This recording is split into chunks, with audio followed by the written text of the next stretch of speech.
Hey guys, next weekend, July 26th to the 28th, Blonde Guy Gamer and myself will be going to Con Bravo's 10th anniversary. If you're going to be there, come find us and say hey, or just come out and have a good time. In any case, I hope to see you there.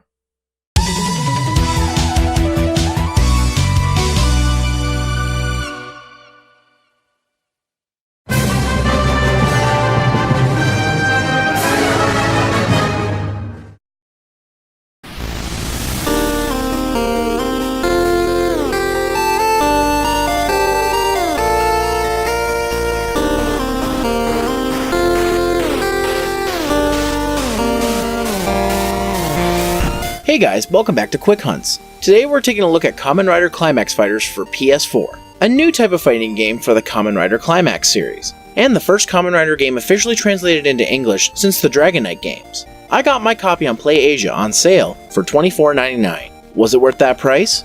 Like I mentioned, Climax Fighters is the first game in the series translated into English since Dragon Knight on the Wii. If you look closely at the game box, you might notice that something is missing. If you're wondering what that is, this game has no rating on it. That is because this version was made specifically for the Asian market, intended for English speakers living in China and other Asian countries. This is because the video game ban was lifted in China, meaning many Japanese-only games now are getting official English translations for the market. So I guess we should thank Chinese gamers for making this happen. Thanks guys!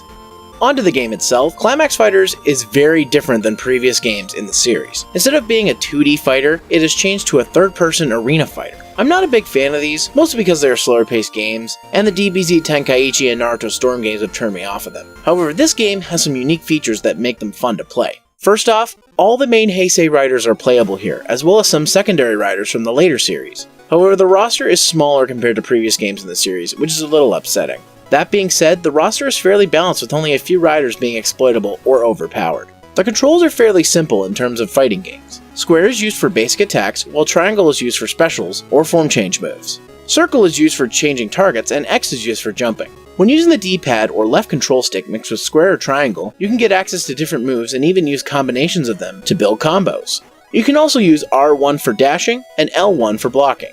Just like in the previous games, each rider has a power gauge and a climax gauge that fills up as you battle on. When the power gauge fills up, you can use either a rider action or get a super form change depending on which rider you play as. When the climax gauge is full, you can activate Climax Time, which will unlock the rider's ultimate form with the touchpad, and allow for an ultimate finisher once Climax Time has been activated. These modes last until the gauge is depleted. The best part of Climax Fighters is you can play with up to 4 players, either in teams or all against each other. This makes for some fun and hectic battles, which is one of the many reasons I love this game over other arena fighters. These battles make the simplified controls make a lot more sense, as a deep combo system would not be very serviceable in this type of combat. However, outside these battles, the gameplay is still fun. Even one-on-one battles are good fun.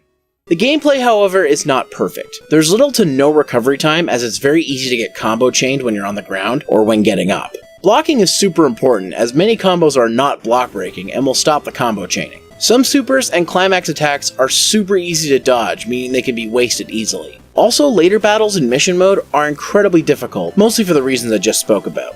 Speaking of mission mode, it's pretty cut and dry with text-only cutscenes, and oh boy, this is where some of the translation shows itself. Most of it is fine, but there are a few moments that are so bad they're good. Here's a smash cut of a few of my favorites while I was streaming mission mode. Okay, then let me teach you about the beauty of mayonnaise. Oh my god. Ew. I think they modeled it after Mighty in the game. Now that you mention it, it does seem so. What is with this translation? Scoop Hunter. The two of them get a hold of information on the secret organization that never appeared in the face of society. That's a sentence. I like finishing things within a super short time. Oh god! You know, for kids. Hey, wait a minute. That's pretty curt. You know what? What? What? You curve the firing of the bullets. Isn't that a little dirty? Well, for you, it's increasing. Ooh. These segments mostly serve as referential fan service, so if you're not already a fan of the Kamen Rider franchise, you might not get these. Then again, you're most likely a fan if you're playing this game. The presentation of this game is a mixed bag. Technically, this is the best the series has ever looked, but that's only because it's the first time on the 8th gen consoles. The graphics themselves are pretty good, but they're not anything to write home about. The menus, heads-up display, and layout all work fine, but sometimes come off as cheap feeling. This game definitely feels more on the budget side, but that's fine because of how fun it is to play. The music is all generic sounding, but effective for what it needs to do. Sadly, recent Kamen Rider releases have put the music behind a paywall known as the Best Sound Editions. This increases the cost of the game by $30 just for official theme songs and original soundtrack music. I understand why they have to do this. It's because of all the licensed music that they have to recoup the cost to use it. But it's still shitty. The rest of the sound is pretty freaking awesome, such as the sound effects. All Rider sounds and effects are present in the game, so fans can easily recreate their favorite parts of the franchise accurately. The voice acting is spot on, with most of the previous actors reprising their roles, which is pretty awesome. Kamen Rider Climax Fighters is a great addition to the Climax series. While I miss the 2D combat of the previous titles, I think this is a great compromise. The Climax series has been dormant for a few years, while the Kamen Rider games have taken on new genres, including a few Warrior-style games and a Toys-to-Life game. And I think if it came back in the same style as the previous games, it wouldn't be as great. Luckily, the newest game in the series, Kamen Rider Climax Scramble, uses the same engine, fighting system, and has been translated into English exclusively on the Switch. So if you want the most updated game, you can grab this one for the Switch. Or if you don't have a Switch and you want to get a deal like I did, Climax Fighters is a great choice for PS4.